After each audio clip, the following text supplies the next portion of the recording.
জামায়াতে ইসলামী ক্ষমতায় গেলে যোগ্যতার ভিত্তিতে নারীরা মর্যাদার সঙ্গে কাজ করতে পারবে, এমন মন্তব্য দলটির আমির ডাক্তার শফিকুর রহমানের। আর গণ অভ্যুত্থানের আকাঙ্ক্ষা পূরণ করতে হলে দেশে ইসলামী শাসন ব্যবস্থা প্রতিষ্ঠার বিকল্প নেই। মহান মে দিবস উপলক্ষে রাজধানীর পুরানা পল্টনে শ্রমিক কল্যাণ ফেডারেশন আয়োজিত শ্রমিক সমাবেশে এসব কথা বলেন তিনি।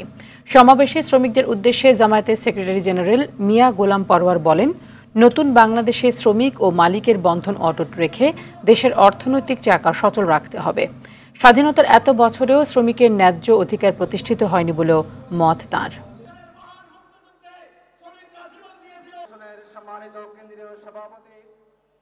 আল্লাহর নবীর পঠিত ইসলামী শ্রমনীতি কায়েম হবে, কিন্তু মনে রাখবেন ইসলামী সমাজ, ইসলামের কল্যাণ রাষ্ট্র কায়েম না হলে ইসলামী শ্রমনীতি কায়েম হবে না। কি বলেন, ঠিক কিনা? আমরা আমাদের এই বোনদেরকে নিশ্চয়তা দিচ্ছি, তারা তাদের যোগ্যতা এবং পছন্দ অনুযায়ী কর্মক্ষেত্রে কাজ করবেন। এখন তাদের কোনো সম্মান নাই, তাদের কোনো মর্যাদা নাই এবং তাদের কোনো নিরাপত্তা